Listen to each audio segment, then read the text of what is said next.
近期港娛圈最大嘅瓜，莫過於梁朝偉被爆喺日本秘密買房、私養情人同埋私生仔嘅傳聞。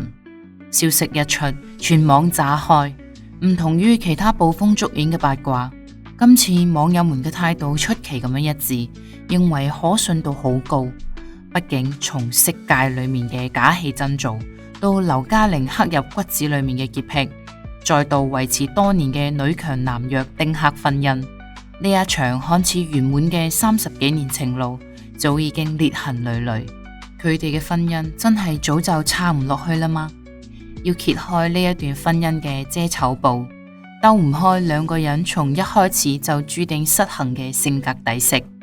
劉嘉玲係典型嘅強勢大女人，長袖善舞，社交場合上面游刃有餘，無論係事業打理定係人際關係，都可以處理得滴水不漏。而梁朝偉則係極致嘅內向社恐，活喺自己嘅世界裏邊，唔擅長應酬。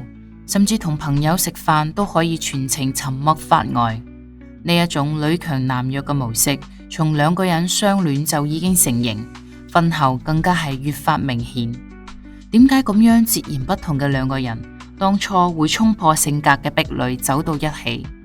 呢個仲要追溯到兩人早年嘅相遇同埋羈絆。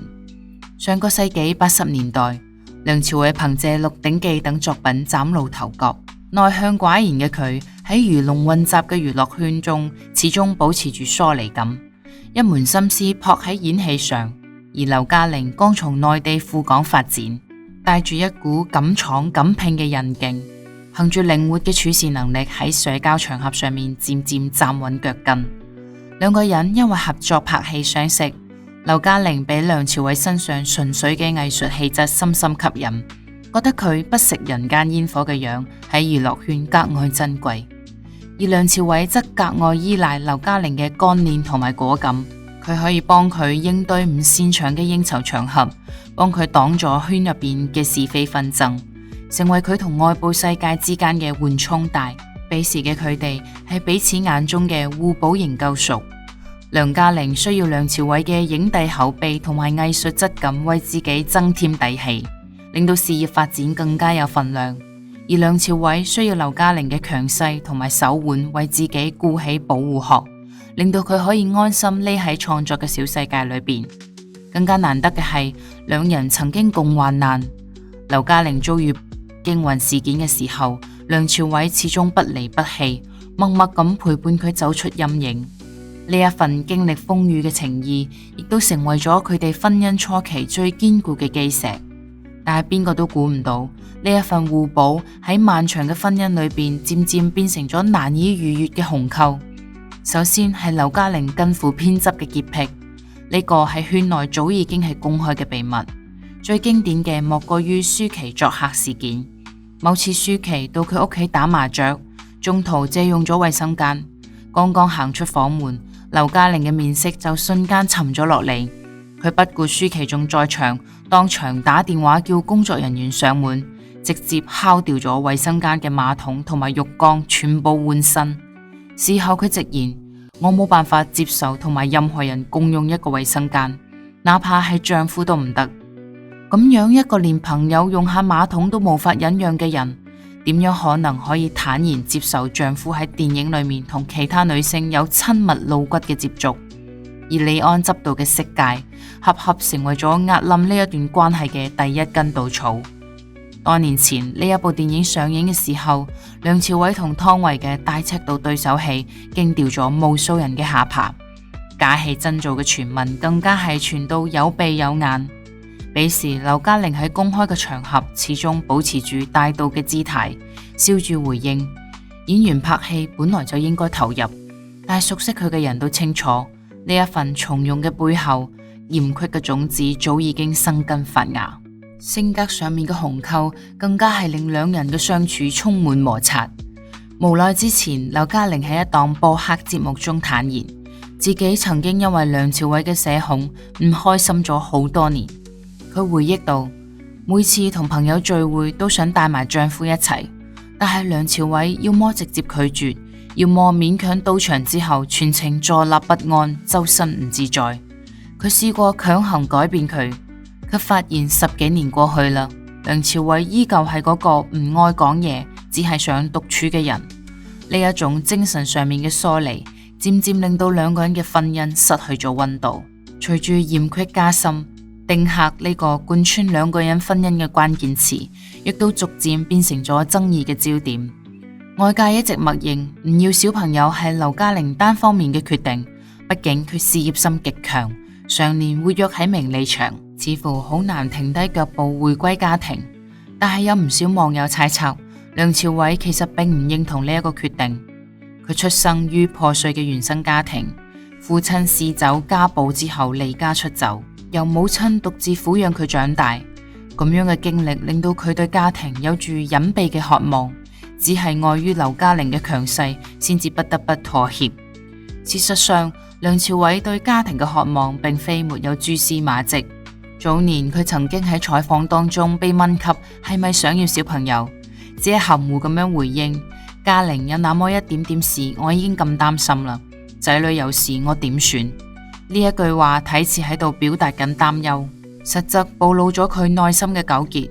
佢唔係唔想要小朋友，而係擔心自己冇辦法成為一個合格嘅父親，更加害怕孩子會重蹈自己嘅覆轍。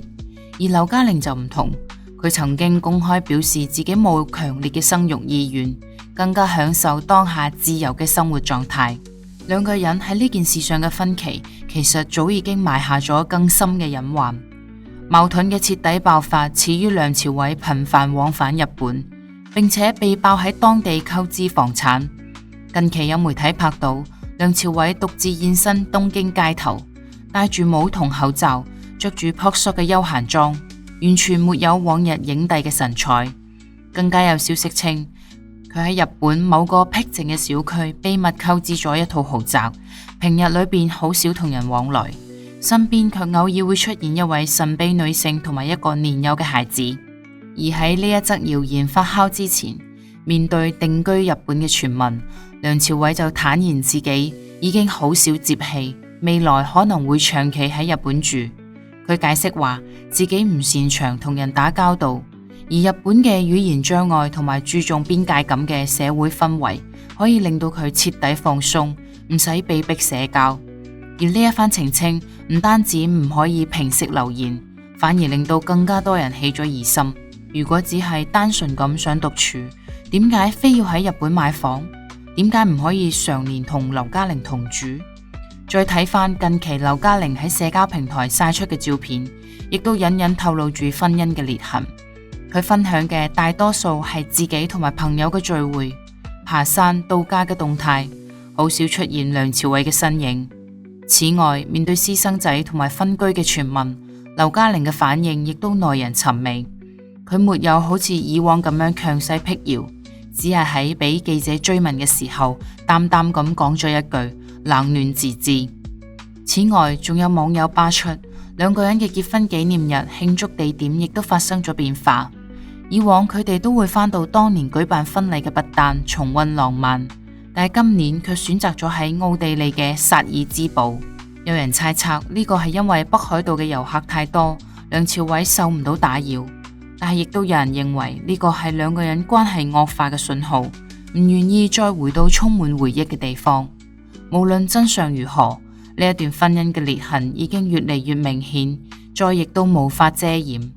有人話梁朝偉同埋劉嘉玲嘅婚姻從一開始就係一場互相妥協嘅交易。劉嘉玲需要梁朝偉嘅影帝光環鞏固自己嘅地位，而梁朝偉需要劉嘉玲嘅強勢保護自己遠離紛爭。但係呢一種基於利益嘅平衡，始終抵唔過長久嘅精神疏離。佢哋睇似係互補嘅一對，實則係兩個世界嘅人。劉嘉玲熱愛繁華，享受被聚光燈包圍嘅感覺，而梁朝偉向往寧靜，只係想喺自己嘅小世界裏邊獨處。更加值得深思嘅係，呢一段維持咗10餘年嘅丁克婚姻，究竟係邊個喺度勉強支撐？劉嘉玲曾經喺節目當中坦言，自己同埋梁朝偉嘅婚姻靠嘅係互相放過，佢唔再強求梁朝偉融入自己嘅社交圈，梁朝偉亦都唔再干涉佢嘅事業同埋生活。但係呢一種放過，到底係成熟嘅包容，定係無奈嘅妥協？當一段婚姻只係剩低互不打擾，仲有繼續維持嘅必要嗎？梁朝偉今年已經63歲，劉嘉玲亦都即將步入花甲之年，兩個人攜手走過30幾年嘅風風雨雨，經歷過生死嘅考驗，亦都捱過咗平淡嘅歲月。但係如今卻因為私生仔傳聞、長期分居、無性婚姻等問題，陷入咗輿論嘅漩渦。佢哋嘅婚姻就好似一座睇似堅固嘅城堡，內裏早已經千瘡百孔。如今梁朝偉喺日本嘅生活十分之低調，每日除咗滑雪、散步，就係喺屋企睇書發呆，遠離咗娛樂圈嘅紛爭。而劉嘉玲則依舊活躍喺社交場上，聚會、拍戲、做公益，活得瀟灑自在。兩個人就好似兩條平行線咁，雖然名義上仲係夫妻，卻早已經各自安好。只係唔知道，當夜深人靜嘅時候，佢哋會唔會諗起當年喺不丹嘅婚禮上，彼此許下一生一世嘅承諾？關於呢一段婚姻嘅未來，沒有人知道答案。有人猜測兩個人會為咗面子，繼續維持模範夫妻嘅假象，直到生命嘅盡頭。亦都有人認為，私生仔嘅傳聞一旦證實，兩個人就會徹底撕破臉，結束呢一段早已經名存實亡嘅婚姻。那麼你覺得梁朝偉同劉嘉玲嘅婚姻仲可以維持幾耐？私生仔嘅傳聞真相究竟係乜嘢？歡迎喺評論區留言討論。